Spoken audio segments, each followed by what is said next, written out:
Hello friends, welcome to my YouTube channel. My name is Harjeet Kaur. आज हम discuss करेंगे 20th और 21st ऑफ जुलाई के डेली करंट अफेयर क्वेश्चंस। तो अगर आपको इस पर्टिकुलर लेक्चर की पीडीएफ चाहिए तो उसके लिए आप मेरा टेलीग्राम चैनल भी ज्वाइन कर सकते हो, जिसका लिंक आपको नीचे डिस्क्रिप्शन बॉक्स में मिल जाएगा। तो शुरू करते हैं। आज का फर्स्ट क्वेश्चन है gear shift challenge. Gear shift challenge was launched by. Gear shift challenge जो है ये किसने लॉन्च किया है? तो इसको लॉन्च किया है नीति आयोग ने। किसने लॉन्च किया है? नीति आयोग ने लॉन्च किया है। चैलेंज का नाम क्या है? Gear shift challenge. और ये लॉन्च किया गया है to accelerate zero emission truck adoption in India. अब इंडिया के अंदर अगर हम बात करें तो इंडिया की पॉपुलेशन 1.4 बिलियन से भी ज़्यादा है। तो फ्रेट सेक्टर जो है इंडिया का, वो हमारी इकोनॉमी के में एक इम्पॉर्टेंट रोल प्ले करता है। तो इसीलिए हमें गुड्स की स्मूथ डिलीवरी भी चाहिए। अब देखो 140 करोड़ लोग हैं इंडिया में, 140 से भी ज़्यादा हो चुकी है पॉपुलेशन। तो उन तक चीज़ों को सप्लाई करना, गुड्स को सप्लाई करना, इसमें से जो सबसे बड़ा रोल प्ले करता है वो प्ले करता है रोड ट्रांसपोर्ट। क्योंकि 55% जो फ्रेट है वो किसके थ्रू जाता है इंडिया में? एनुअली रोड्स के थ्रू जाता है। तो जिसमें एनुअल डीजल की कंजम्पशन भी होती ही होती है। अब इसके साथ साथ अब डीजल से ट्रक चलते हैं तो उससे क्या है? कार्बन डाइऑक्साइड एमिशन ज्यादा होता है। अब इंडिया में सिर्फ और सिर्फ अगर हम रोड ट्रांसपोर्ट की बात करें तो रोड ट्रांसपोर्ट के थ्रू 40% कार्बन डाइऑक्साइड एमिशन होता है। कितना होता है? 40% कार्बन डाइऑक्साइड एमिशन होता है सिर्फ और सिर्फ रोड ट्रांसपोर्टेशन के थ्रू ही। तो इसीलिए हमें अब रोड ट्रांसपोर्टेशन में ही कुछ सस्टेनेबल सॉल्यूशंस लाने की जरूरत है। तो इसीलिए हम ये लेकर आए हैं गियर शिफ्ट चैलेंज। किस लिए है? To accelerate zero emission truck adoption in India. तो इसमें क्या होगा? इसमें इलेक्ट्रिक ट्रक्स लाए जाएंगे, राइट। एक ऐसा चैलेंज लेकर आ रहे हैं सो दैट कि हम इलेक्ट्रिक ट्रक्स को अडॉप्ट कर सके। तो जो गियर शिफ्ट चैलेंज है नीति आयोग का, इसमें स्टूडेंट्स हो गए, ट्रांसपोर्ट सर्विस प्रैक्टिशनर्स हो गए, एकेडमिक्स हो गए या रिसर्चर्स हो गए, इन सबको इनवाइट करा है। किस लिए? To develop innovative business models. अच्छे इनोवेटिव बिजनेस मॉडल्स लेकर आना to address financial, technical, operational challenge in the adoption of electric trucks. तो सो दैट कि हम अपनी टेक्नोलॉजी को थोड़ा एडवांस कर सकें, इलेक्ट्रिक ट्रक्स ला सके। उसके लिए टेक्नोलॉजी के साथ साथ कुछ फाइनेंशियल एडवांसमेंट भी चाहिए, पैसा भी तो चाहिए होता है ना। तो इलेक्ट्रिक ट्रक्स को लाने के लिए ये जो नीति आयोग ने गियर शिफ्ट चैलेंज है उसको शुरू किया है, राइट। गियर शिफ्ट चैलेंज किससे रिलेटेड है? किसने लॉन्च किया है? नीति आयोग ने लॉन्च किया है। किससे रिलेटेड है? To accelerate zero emission truck adoption in India. Next है हु इज सुदर्शन पटनायक। सुदर्शन पटनायक ये कौन है? ये 2014 के अंदर काफी न्यूज में थे, तो अभी फिर से न्यूज में आ गए हैं। तो कौन है ये सुदर्शन पटनायक? ये फेमस सैंड आर्टिस्ट है। कौन है? फेमस सैंड आर्टिस्ट है। इनको 2014 में पद्म श्री अवार्ड मिला था, राइट। 2014 के अंदर इनको मिला था पद्म श्री अवार्ड। तो रिसेंटली इन्होंने जीता है गोल्डन सैंड मास्टर अवार्ड। कौन सा जीता है? गोल्डन सैंड मास्टर अवार्ड जीता है एट इंटरनेशनल चैंपियनशिप। क्या है ये इंटरनेशनल चैंपियनशिप? कौन सा है ये एक इवेंट है। नाम क्या है इसका? International sand sculpture championship. International sand sculpture championship है ये। तो कहाँ पे हुआ था ये इंटरनेशनल सैंड स्कल्पचर चैंपियनशिप? ये हुआ था सैंट पीटर्सबर्ग, रशिया के अंदर हुआ था, पीटर एंड पॉल फोर्ट्रेस में। कब से कब तक चला था ये? 4 जुलाई से लेकर 12 जुलाई तक ये चला था। और 12 जुलाई को इनको मिला है गोल्डन सैंड मास्टर्स अवार्ड। कौन है ये Sudarshan Patnaik? Famous sand artist है, राइट। याद रखना है कौन है ये? फेमस सैंड आर्टिस्ट है सुदर्शन पटनायक। नेक्स्ट है Hans von Hentig award is related to. Hans von Hentig award ये किससे रिलेटेड है? ये रिलेटेड है विक्टिमोलॉजी से। किससे रिलेटेड है? विक्टिमोलॉजी से। विक्टिम्स की स्टडी करना। विक्टिमोलॉजी क्या होता है? जो विक्टिम्स होते हैं उनकी स्टडी करना, राइट।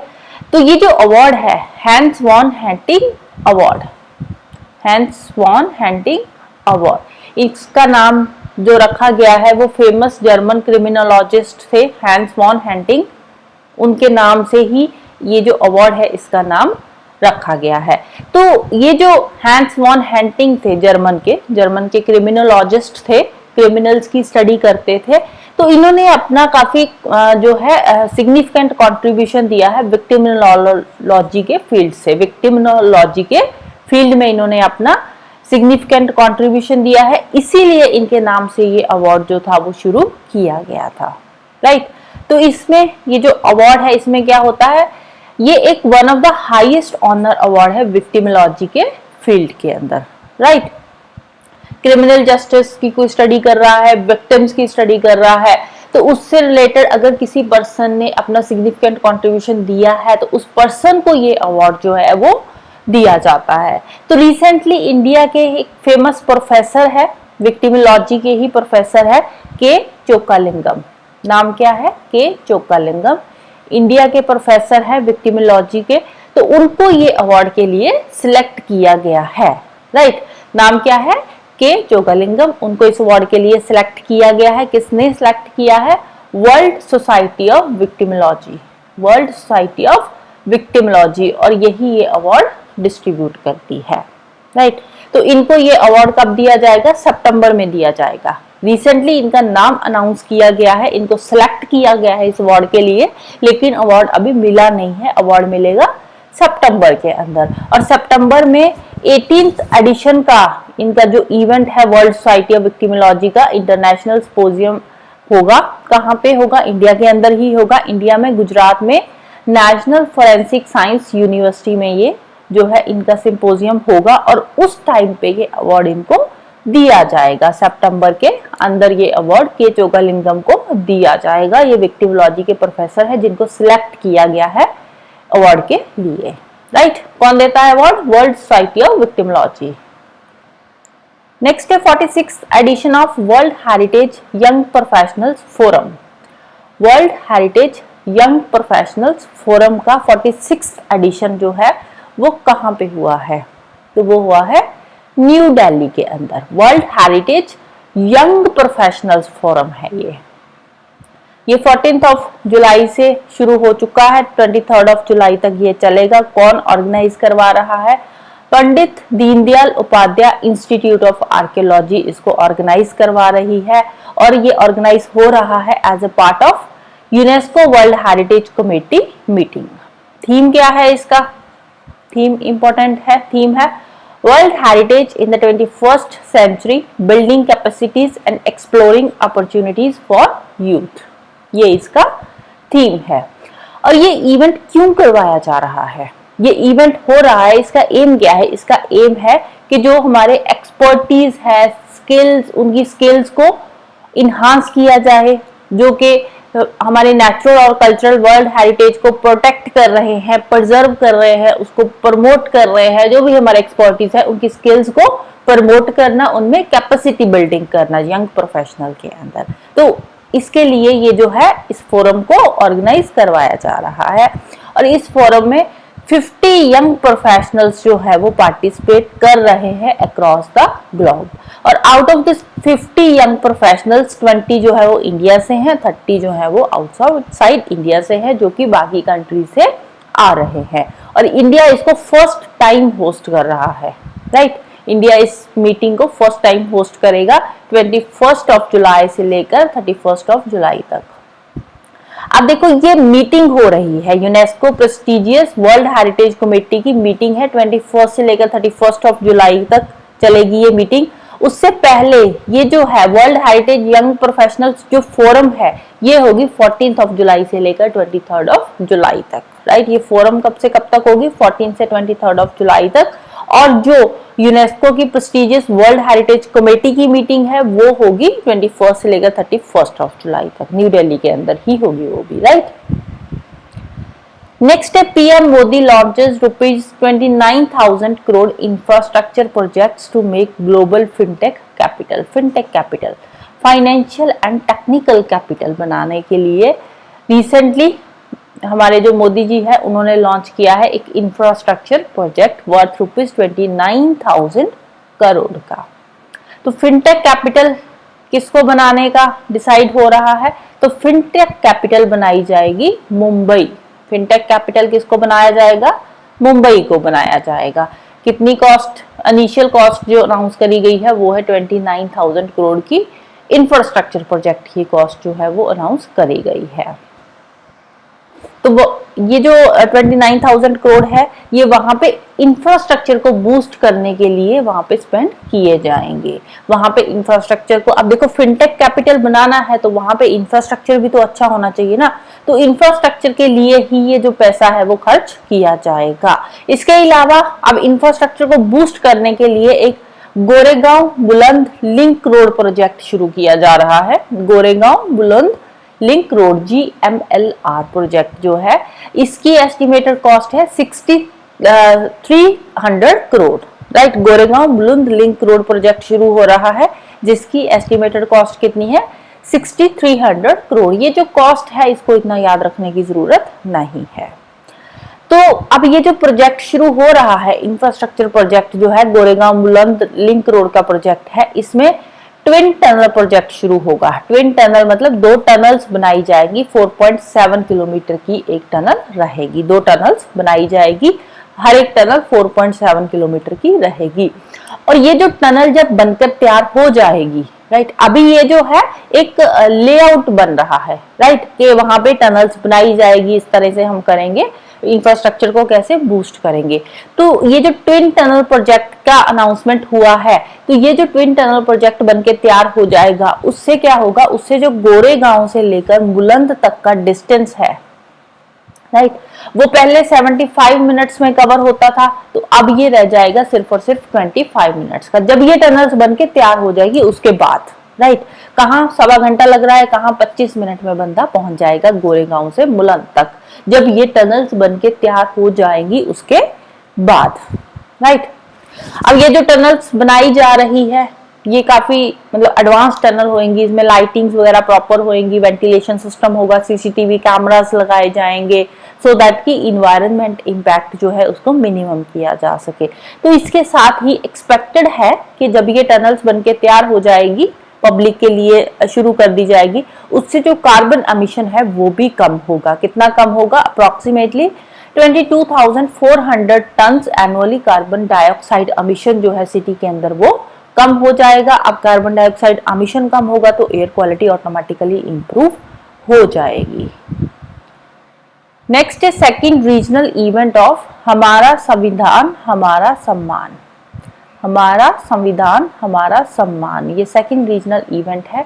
कहाँ पे हो रहा है? तो ये होगा उत्तर प्रदेश के अंदर प्रयागराज में। हमारा संविधान हमारा सम्मान, ये क्यों करवाया जा रहा है? सो दैट कि सिटीजन्स की पार्टिसिपेशन को ज्यादा से ज्यादा बढ़ाया जा सके। कहाँ पे हो रहा है?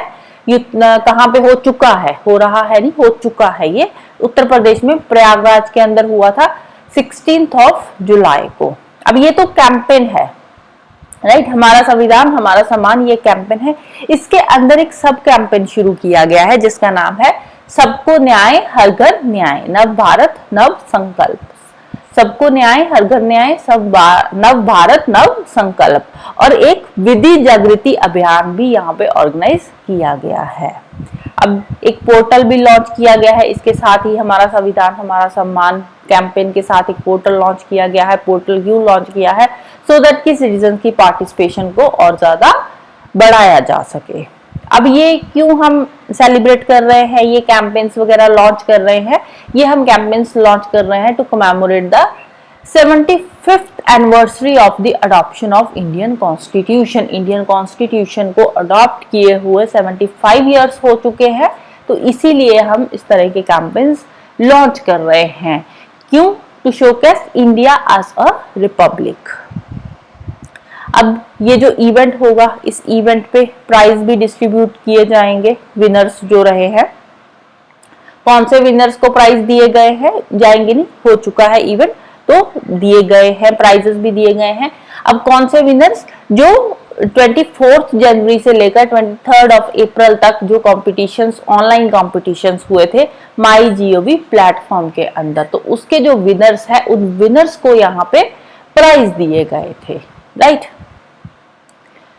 Next, recently the central government gives more powers to the lieutenant governor of which union territory.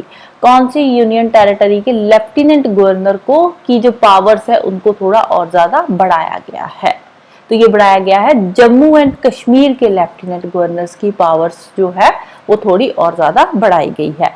कौन से मैटर्स में इनको ज्यादा पावर्स दी गई है, जैसे कि ऑल इंडिया सर्विसेज ऑफिसर्स होते हैं या पुलिस ऑफिसर्स होते हैं, उनकी ट्रांसफर करनी है या पोस्टिंग करनी है, उसके मैटर्स में जो पावर्स है वो किसको दे दी गई है, जम्मू कश्मीर के गवर्नर को। इसके साथ जो जुडिशियल ऑफिसर्स होते हैं उनकी अपॉइंटमेंट जो होगी, तो उससे रिलेटेड जो पावर है वो भी जम्मू कश्मीर के लेफ्टिनेंट गवर्नर के पास अब आ जाएगी। नेक्स्ट है Ratna Bhandar of which Indian temple opened after 46 years. 46 years Ratna Bhandar, Ratna भंडार क्या होता है, ये होता है सेक्रेड ट्रेजरी, सेक्रेड ट्रेजरी, इसको बोलते हैं रतन भंडार। तो कौन से टेम्पल के रतन भंडार को या सेक्रेड ट्रेजरी को 46 इयर्स के बाद अब जो है खोला जा रहा है, तो ये खोला जा रहा है उड़ीसा में जो पुरी टेम्पल है, उड़ीसा का जो पुरी टेम्पल है वहां के रतन भंडार को ओपन किया जा रहा है आफ्टर 46 इयर्स। किसके लिए, for repair and taking inventory of valuables, वहां पे जो ज्वेलरी वगैरह पड़ी है उसकी इन्वेंट्री के लिए भी और रिपेयर के लिए भी। कौन सी ज्वेलरी पड़ी है यहाँ पे, यहाँ पे जो जगन्नाथपुरी टेम्पल है तो लॉर्ड जगन्नाथ के जो सिबलिंग डिटीज है उनकी ज्वेलरी पड़ी है, लॉर्ड बलभद्र, गॉडेस सुभद्रा, तो उनकी ज्वेलरी यहाँ पे रत्न भंडार के अंदर रखी हुई है। और इसके कस्टोडियन कौन है इस टेम्पल का, इसका कस्टोडियन है archaeological survey of India, right. तो यहाँ के जो रत्न भंडार है, जो सेक्रेड ट्रेजर है, उसको अब ओपन किया जा रहा है आफ्टर 46 इयर्स, 46 ईयर के बाद अब इसको खोला जा रहा है। Next, where is Uttarakhand first ever bird gallery. Uttarakhand की पहली बर्ड गैलरी कहाँ पे शुरू हो रही है, ये जो बर्ड गैलरी है ये डिजिटल बर्ड गैलरी है। कौन सी है ये, डिजिटल बर्ड गैलरी यहाँ पे ओपन करी जा रही है। यहाँ पे हाई रेजोल्यूशन की बर्ड्स की पिक्चर्स होगी, हाई रेजोल्यूशन की बर्ड्स की पिक्चर्स है, यहाँ पे बर्ड्स की हाई रेजोल्यूशन की पिक्चर्स यहाँ पे बर्ड गैलरी के अंदर शो करी जा रही है। डिजिटल ये गैलरी है, कहाँ पे है, देहरादून के अंदर, कहाँ पे है, देहरादून में है, राइट। क्योंकि यहाँ पे सबसे ज्यादा बर्ड्स की वैरायटीज पाई जाती है, तो इसलिए यहाँ पे पहली बर्ड गैलरी शुरू हो रही है, डिजिटल बर्ड गैलरी। यहाँ पे बर्ड्स की हाई रेजोल्यूशन की पिक्चर्स जो है वो शो करी जाएगी। नेक्स्ट है which state launches expansion of breakfast scheme. Breakfast scheme, सुबह सुबह बच्चों को खाना देना। अब ये जो ब्रेकफास्ट स्कीम है ये सबसे पहले क्या कौन से स्कूल्स में होती थी, जो गवर्नमेंट स्कूल होते हैं, जो गवर्नमेंट स्कूल होते हैं तो वहां पे ये स्कीम चलती थी, ब्रेकफास्ट स्कीम। अब सरकार ने क्या बोल दिया है, ये सीएम का है, सीएम चीफ मिनिस्टर का। कौन से स्टेट के चीफ मिनिस्टर ने ये स्कीम को एक्सपैंड करा है, तो स्टेट का नाम है तमिलनाडु। तमिलनाडु स्टेट के जो चीफ मिनिस्टर है उन्होंने बोला है कि जो ब्रेकफास्ट स्कीम है ना, पहले जो गवर्नमेंट स्कूल्स में ही दी जाती थी, ये लॉन्च करी थी 2022 के अंदर, ये ब्रेकफास्ट स्कीम वहां पे आई थी। तो उन्होंने बोला कि पहले जो गवर्नमेंट स्कूल्स के अंदर ही होती थी, उसके साथ साथ अब जो गवर्नमेंट एडेड स्कूल है, वो स्कूल जहाँ पे गवर्नमेंट के द्वारा थोड़ी बहुत हेल्प करी जा रही है, जो गवर्नमेंट एडेड स्कूल है वहां पे भी अब ये जो ब्रेकफास्ट स्कीम है उसको शुरू किया जाएगा। नेक्स्ट है where is Tizu Zunki river. Tizu Zunki river, Tizu Zunki river ये नागालैंड की है। कौन सी है स्टेट की है, नागालैंड की है। तो जुंकी रिवर है, तीजू की ये ट्रिब्यूटरी है, या राइट। जुंकी रिवर है तीजू की जो ट्रिब्यूटरी है, तीजू जुंकी रिवर इसको बोलते हैं। जब दोनों इकट्ठी हो जाती है तो इनको क्या बोलते हैं, तीजू जुंकी रिवर बोलते हैं। और नेशनल वाटरवे 1 का ये पार्ट है तीजू युंकी रिवर। कौन सी स्टेट की है, नागालैंड की है। कौन से नेशनल वाटरवे का ये पार्ट है? नेशनल वाटरवे 1 का ये पार्ट है। नेक्स्ट है exceptional bravery, exceptional bravery award. Exceptional bravery award was awarded to captain Abhilash Rawat. किसको मिला है? अभिलाष रावत को मिला है, और उसके जो क्रू मेंबर्स है, अभिलाष रावत और उसके जो क्रू मेंबर्स थे उनको ये एक्सेप्शनल ब्रेवरी अवार्ड दिया गया है। किसके लिए दिया गया है तो हमने वो बताना है। अब ये भी पूछा जा सकता है कि किसको दिया गया है एक्सेप्शनल ब्रेवरी अवार्ड? ये दिया गया है अभिलाष रावत को दिया गया है। किसके लिए दिया गया है? उन्होंने कौन सा ऐसा एक्सेप्शनल काम किया है, ब्रेवरी में ब्रेवरी का काम किया है जिसके लिए उनको ये अवार्ड दिया गया है? तो उन्होंने ऑयल टैंकर्स को रेस्क्यू किया है from Red Sea, for rescuing oil tankers from Red Sea. Red Sea से ऑयल टैंकर्स को इन्होंने रेस्क्यू किया है, इसीलिए इनको ये अवार्ड दिया गया है। नाम क्या है? Exceptional bravery award. कौन देता है? IMO देता है, इंटरनेशनल मैरीटाइम ऑर्गेनाइजेशन ये अवार्ड देती है।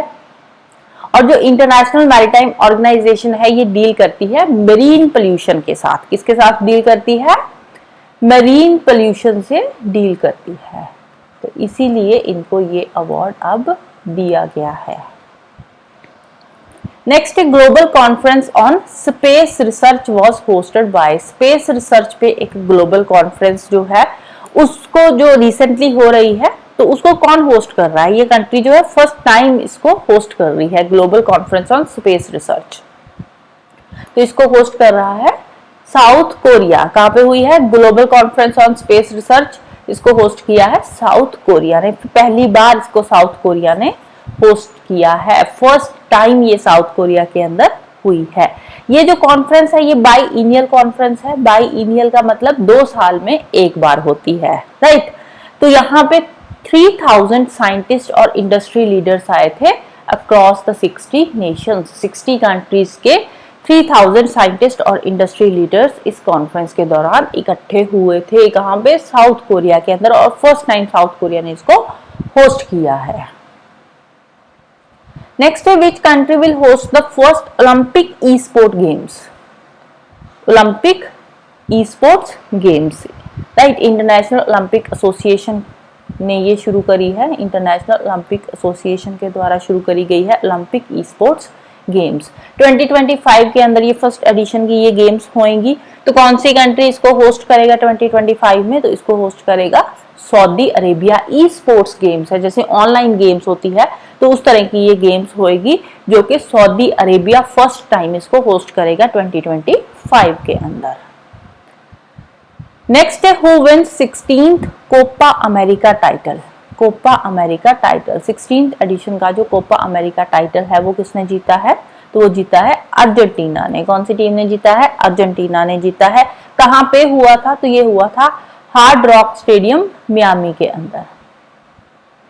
हार्ड रॉक स्टेडियम मियामी के अंदर हुआ था।